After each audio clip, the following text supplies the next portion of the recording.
Praise the Lord. Good morning. ప్రభువైన యేసుక్రీస్తు శుభనామంలో మీ అందరికీ వందనములు.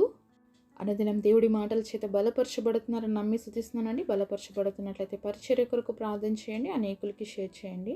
ప్రార్థనతో ఈరోజు దేవుని వాగ్దానాన్ని స్వతంత్రించుకుందామా. ప్రియమైన యేసయ్య, నీ పరిశుద్ధమైన నామమునకు వందనములు చెల్లిస్తున్నాం ప్రభువా. ఉదయకాల సమయంలో మా అందరితో మాట్లాడండి అయ్యా. తెరవబడిన హృదయాల్ని, వినగలిగిన చెవుల్ని, గ్రహించే ఆత్మ మనసును మా అందరికీ దయచేసి మా అందరితో మాట్లాడమని యేసు నామములో ప్రార్థిస్తున్నాము తండ్రి. ఆమేన్.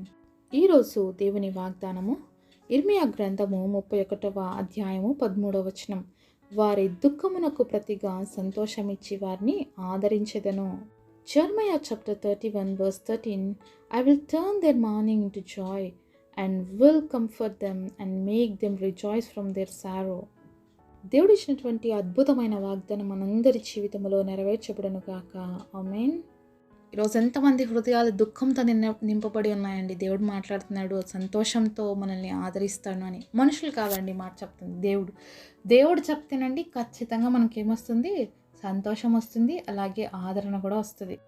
ఈరోజు మీరు ఏ దుఃఖముతో నింపబడి ఉన్నారో, మీ హృదయంలో ఏ కన్నీరుతో నింపబడి ఉన్నారో, ఏ కలవరంతో నింపబడి ఉన్నారో, వాటన్నిటినీ కూడా దేవుడు సంతోషంగా మారుస్తాడంట. ఎంత గొప్ప ధన్యత కదా అండి. మరి దేవుడు ప్రతి దుఃఖమును కొట్టివేసి ఏం చేస్తాడు? సంతోషాన్ని ఇస్తాడు. దేవుడిచ్చే సంతోషం ఎప్పుడు ఎలా ఉంటుంది తెలుసా? పర్మనెంట్గా ఉంటుంది. ఎందుకంటే దేవుడు ఎప్పుడు ఒక మాట చెప్తాడు, శాశ్వతమైన ప్రేమతో నేను ప్రేమిస్తున్నాను కనుక విడువక నీడల కృప చూపిస్తున్నానని ఇర్మియా గ్రంథం 31వ అధ్యాయం 3వ వచనంలో దేవుడు సెలవిస్తున్నాడు. శాశ్వతమైన ప్రేమ కాబట్టి ఆయన ప్రేమ తాత్కాలికమైన ప్రేమ కాదు. ఆయన ప్రేమ కొంచెం సేపు ఉండి అలా మాయమైపోయే ప్రేమ ఎంత మాత్రము కాదు. చాలాసార్లు మనకు అనిపిస్తుంటుంది కదా, ఏదైనా దుఃఖం వచ్చినప్పుడు, బాధ వచ్చినప్పుడు దేవుడు నన్ను విడిచిపెట్టి వెళ్ళిపోయాడేమో, దేవుడు నన్ను మర్చిపోయి వెళ్ళిపోయాడేమో, అందుకే నేను ఈ పరిస్థితిలో ఉన్నానని. కానీ అలా కానే కాదనమాట. మనం ఏదైనా తప్పు చేసినప్పుడు సాతాను మనం చెప్తుంటుంది, ఇదిగో నువ్వు తప్పు చేసినావు కదా, దేవుడు నీకు చూడు ఎలాంటి శిక్ష చేశాడు, నువ్వు దేవుడితో ఇలా బిహేవ్ చేసావు కదా, అందుకే నీకు ఇలా జరిగిందని. నిజానికి అలా ఎప్పుడు జరగదండి. దేవుడుగాని అలా శిక్షించుకుంటూ పోతే మానవుడు చేసిన ప్రతి తప్పుకి ఖచ్చితంగా భూమి మీద ఎవరు మిగలరు, ఈ పాటికి అందరూ చచ్చిపోయి ఉంటారు. దేవుడు ప్రేమామయుడు, దీర్ఘశాంతం కలిగిన దేవుడు కనుక ఇంకా మనం ఎన్ని తప్పులు చేస్తున్నా, ఇంకా మనం ఎన్ని దోషాలు చేస్తున్నప్పటికీ కూడా మనల్ని క్షమిస్తూ, ఇంకా ప్రేమిస్తూ మనల్ని ముందుకు నడిపిస్తూనే ఉన్నాడు. ఇంకా మన ఆయుష్కాలాన్ని కూడా ఆయన పొడిగిస్తున్నాడు. చాలాసార్లు యేసయ్య తండ్రి దగ్గర ఉండి విజ్ఞాపన చేస్తున్నాడు, అయ్యా ఒక్క సంవత్సరం పొడిగివ ఆయుష్కాలం, ఇది ఒక్క సంవత్సరం ఇవ్వవా వీళ్ళకి, నేను ఇంకా కొంచెం ఎరువు వేస్తాను, ఇంకా ఈ చెట్టు ఫలించేటట్టు చేస్తాను అని చెప్పి దేవుడు రిక్వెస్ట్ చేస్తున్నాడు. కాబట్టి మన జీవితాల్లో ఇంకొక సంవత్సరం యాడ్ అవుతూ పోతుంది. కాబట్టి దేవుడు ఎవ్వరికీ కూడా మరి దుఃఖం కలుగజేసే దేవుడు కాదు. అంతేకాకుండా మన పాపానికైనా శిక్ష వేసే దేవుడు కూడా కాదు. కానీ ఒక దేవుడి బిడ్డలుగా పాపాన్ని మనం విడిచిపెట్టవలసిన భారం మన మీద ఉందనేది మాత్రం మర్చిపోకూడదు. దేవుడు క్షమిస్తాడు కదా అని ఇంకా పాపం చేసుకుంటూ పోతే మనల్ని దేవుడు ఎలా పోలుస్తాడంటే, కుక్క వాంతి కక్కి మళ్ళీ తిన్నట్టు, కడగబడిన పంది మళ్ళీ పోయి బురదలో పోలినట్లుగా పోలుస్తాడు దేవుడు. అది ఎంత మాత్రం మనకు ఆశీర్వాదం కాదు, అది క్షేమం కాదు. విడిచిపెట్టిన పాపాలు విడిచిపెట్టాలి. అలాగే దేవుడి సన్నిధిలో ఒప్పుకున్న పాపాలని ఇంకా విడిచిపెట్టి మర్చిపోవాలి, అంతే కదా. దాని జోలికి మనం వెళ్ళకూడదు అనమాట. కానీ ఈరోజు ఏమైపోయిందంటే, ఎంత పాపం చేసినా దేవుడు క్షమిస్తాడు కదా అని చెప్పి మనుషులు ఇష్టానుసారంగా చేసిన పాపాలే చేసుకుంటూ చేస్తూనే ఉన్నారు. మీరు ఊరుకుంటారండి? మీ పిల్లలు ఒకరోజు ఒక తప్పు చేశారు, మంచి మాటలతో చెప్పారు, రెండోసారి కూడా చెయ్యొద్దని తప్పే మళ్ళీ చేస్తే మనం కొంచెం బెదిరించో, వారిని గదిరించో మళ్ళీ సరి చేయాలని చూస్తాం. ఇంకా మూడోసారి కూడా మళ్ళీ అలానే చేస్తే మనకి ఏమొస్తుంది? కోపం వస్తుందా? ఈసారి మంచి మాటలు అయిపోయినాయి, గద్దింపు అయిపోయింది, ఇంకేం చేస్తాం? చేతులకు పని పెడతాం. మరి లోకంలో ఉన్నటువంటి మనుషులమైనటువంటి మనమే మన బిడ్డలు తప్పు మార్గంలో నడిస్తే, తప్పుడు పనులు చేస్తే ఏం చేస్తున్నాము? సరి చేయడానికి వాళ్ళని ఏ రకంగా సరి చేయగలమో ఆ రకంగా సరి చేయడానికి ప్రయత్నం చేసినప్పుడు పరలోకపు తండ్రి కూడా మనల్ని అలాగే విడిచిపెడతాడా? పాపంలో ఎప్పుడు విడిచిపెట్టాడండి. దేవుడు పాపిని ప్రేమిస్తాడు, కానీ పాపం అంటే ఆయనకు అసహ్యం. పాపంని ఎప్పుడు దేవుడు ప్రోత్సహించాడు, పాపాన్ని ఎప్పుడు కూడా ఆయన ఇష్టపడ్డాడు. ఆయనకి పాపం అంటే అసహ్యం. ఎందుకంటే ఆయన పరిశుద్ధుడైన దేవుడు. కోట్ల కొలది సెరూబులతో, మరి కెరూబుల మధ్యలో, అలాగే ఎంతోమంది దేవదూతల మధ్యలో, 24 మంది పెద్దల మధ్యలో నిత్యము పరిశుద్ధుడు అని పొగడబడుతున్న దేవుడు మానవుని యొక్క పాపాన్ని ఏమాత్రం సహించలేడు. ఆయన పాపిని ప్రేమిస్తాడు కానీ పాపాన్ని సహించలేడు. కాబట్టి ఆయనకు పాపం అంటే అసహ్యం. కాబట్టి దేవుడు క్షమిస్తాడు కదా అని పదే పదే పాపం చేస్తే ఆ పాపం వల్ల వచ్చే నష్టాన్ని మనం తీసుకుంటాం. అంతే కదా, వేసిన విత్తనము ఏమవుతుంది, ఖచ్చితంగా ఏదో ఒక రోజు మొలుస్తుంది, చెట్టు అవుతుంది, దానికి వచ్చే ఫలాలు వస్తాయి.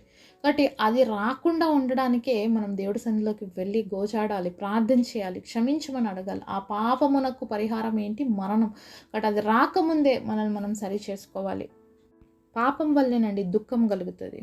చాలాసార్లు పాపం మనల్ని ఏం చేస్తుందంటే వెంటాడుతుంది అనమాట. ఈరోజు మానవుడు యొక్క మనస్సాక్షి ఏమవుతుందంటే గద్దిస్తూ ఉంది, నువ్వు తప్పు చేస్తున్నావు, ఇది విడిచిపెట్టు, ఈ పాపం విడిచిపెట్టమని. చాలామంది దానికి లోబడినప్పుడు వాళ్ళ జీవితాలు మారిపోతున్నాయి. కానీ కొంతమంది లోబడరు అనమాట. చాలామంది లోబడ్డం లేదు, కొంతమంది కాదు, చాలామంది లోబడ్డం లేకపోవడం వల్లే ఈరోజు లోకమంతా కూడా పాపంతో నింపబడుతూనే ఉంది. కాబట్టి ఈరోజు మనల్ని మనం పరీక్షించుకుందాం.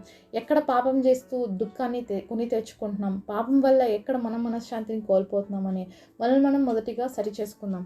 కొన్ని దుఃఖాలకి కారణం ఎవరంటే మనమే, మన పాప జీవితమే. కాబట్టి అది మనం విడిచిపెడితే ఏమవుతుంది, మన దుఃఖం మనలో నుంచి వెళ్ళిపోతుంది, మనం హ్యాపీగా ఉండొచ్చు. ఇప్పుడు ఏదైనా బ్యాడ్ హ్యాబిట్ మనలో ఉంటే డాక్టర్ చెప్పాడు అనుకోండి, దీనివల్ల మీకు రోగం వస్తుంది, దీనివల్ల మీరు ఈ విధంగా సఫర్ అవుతున్నారు, దీన్ని విడిచిపెట్టండి అని చెప్తే విడిచిపెడతామా? నేను ఆరోగ్యంగా ఉండాలి, నేను బాగుండాలి అంటే ఆ వ్యక్తి ఏం చేస్తాడు, ఖచ్చితంగా దాన్ని విడిచిపెడతాడు. ఏమైతే అయిందిలే అని చెప్పి అనుకునే వాళ్ళు ఏమవుతారు, ఆ రోగానికి బలైపోతారు. కాబట్టి ఈరోజు మనలో దుఃఖం అనేది ఉండకుండా సంతోషంగా మార్చిపడాలి అంటే మనలో ఏ పాపం అయితే ఉందో అది విడిచిపెట్టాలి. కొన్ని దుఃఖాలు వస్తాయి, అవి దైవ చిత్తానుసారమైన దుఃఖము. అదేం చేస్తుందంటే మనకు రక్షణ, మారు మనసు, పాపక్షమాపణ కలుగు చేస్తుంది. అవి మనకి మేలు చేస్తాయి, కీడు మాత్రం ఎప్పుడు చేయదు. ఒక పాపం నుంచి మనం విడిపించుకున్నప్పుడు మన మనసు చాలా సంతోషంతో నింపబడుతుంది. కాబట్టి ఈరోజు నీ జీవితంలో ఏదైనా దుఃఖము ఉంది అంటే అది ఏదైనా కావచ్చండి, దేవుడి సన్నిధి తీసుకొచ్చినప్పుడు దాని నుంచి విడుదల ఇస్తాడు.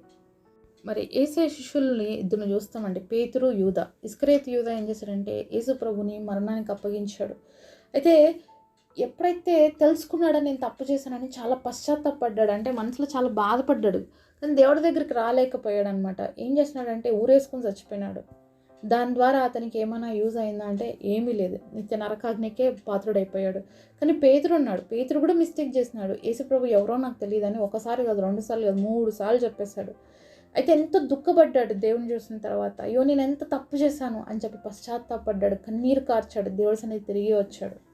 మరి పేతురులో కలిగినటువంటి ఆ దుఃఖములకి దేవుడు ఏమిచ్చాడంటే సంతోషం ఇచ్చాడు. దేవుడే ఆదరించాడు పేతుర్ని దేవుడు 3 సార్లు ప్రశ్నించాడు, నన్ను ప్రేమిస్తున్నావా పేతురు అని, ఆయన పునరుద్ధానం చెందిన తర్వాత.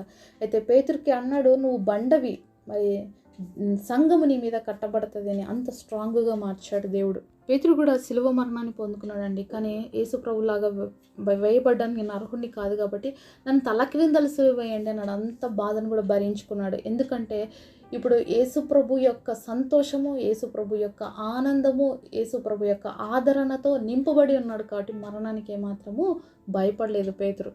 మరి ఒక దుఃఖం అనేది మరణానికి తీసుకెళ్ళింది యూదాని, కానీ ఇంకొక దుఃఖం అనేది మారు మనసును కలుగజేసింది. కాబట్టి మనము దుఃఖపడి దేవుడి దగ్గరకు వచ్చినప్పుడు దేవుడు మనల్ని ఆదరిస్తాడు, మనం చేసిన తప్పులు క్షమిస్తాడు, మన హృదయాల్ని తిరిగి తన యొక్క సంతోషంతో నింపుతాడు. కాబట్టి దేవుడు క్షమించలేనటువంటి పాపి ఎవ్వరు లేరండి, అందరిని ఆయన క్షమిస్తాడు. అంతేకాదు ఆయన ఆదరిస్తాడు. ఏ కష్టం మన జీవితంలో ఉందో, ఏ శ్రమని మనం జయించలేకపోతున్నామో, ఏ దుఃఖాన్ని మనం భరించలేకపోతున్నామో వాటన్నిటిని దేవుడు తీసేసి మనకు సంతోషం ఇస్తాడు. అంతేకాకుండా ఆదరణను కూడా ఆయనే కలుగు చేస్తాడు. మరి ఈరోజు నీ జీవితంలో నువ్వు ఏ దుఃఖం గుండా వెళ్తున్నావో, ఏ వేదన గుండా వెళ్తున్నావో, మరి ఏ బాధ గుండా వెళ్తున్నావో, ఈ బాధను దేవుడు ఈరోజు సంతోషంగా మారుస్తానని చెప్తున్నాడు. అయితే పేతురులాగా నువ్వు యేసయ్య దగ్గరికి రావాలి. పేతురులాగా నీ హృదయాన్ని మరి యేసయ్య కొరకు సిద్ధపరచుకోవాలి. యేసయ్య కొరకు మనం సిద్ధపరచుకుంటే మన హృదయాలన్నీ కూడా తేలికైపోతాయి, ఆయన సంతోషంతో నింపబడతాయి. అంతేకాకుండా పేతురు ఎంత రోషం కలిగి దేవుడి కోసం జీవించగలిగాడో మనం కూడా అంత రోషంతో జీవిస్తాం, మరణాన్నైనా కూడా ఆనందంతో స్వీకరిస్తాం అన్నమాట. అలాంటి సంతోషం ఉంటుంది, అలాంటి ఆనందం మన హృదయాల్లో ఎప్పుడు నింపబడి ఉంటుంది. కాబట్టి మనం కూడా క్రీస్తు కోసము నమ్మకమైన వ్యక్తులుగా జీవించడానికి దేవుడు మనందరికీ సహాయం చేయనుగాక, ఆయన సంతోషంతో మన హృదయాల్ని నింపునుగాక. పరిశుద్ధులైన మా తండ్రి, మీరు మాతో మాట్లాడిన ప్రతి మాట కొరకు ప్రభువా మీకు స్తుతులు స్తోత్రాలు చెల్లిస్తూ ఉన్నాం తండ్రి. ఈరోజు ఎవరి హృదయాలు ఏ విషయాన్ని బట్టి ఏ పాపం చేత దుఃఖం చేత నింపబడి ఉన్నాయో తండ్రి, అయ్యా పేతురుని దర్శించినట్లుగా ఈరోజు మా అందరినీ దర్శించండి. పేతురు మీ కొరకు ఎలా జీవించారో మేము కూడా ఆ విధంగా జీవించే కృపను మా అందరికి ఇచ్చే ఆశీర్వాదాలు పొందుకునేందుకు సహాయం చేయమని, గొప్ప సంతోషముతో మీ ఆదరణతో మా హృదయాలు నింపమని యేసు నామములో ప్రార్థిస్తున్నాం తండ్రి, ఆమేన్. ఈరోజు బర్త్డే అలాగే వెడ్డింగ్ యానివర్సరీ సెలబ్రేట్ చేసుకుంటున్న మీ అందరికీ కూడా wish you happy birthday and happy anniversary. God bless you.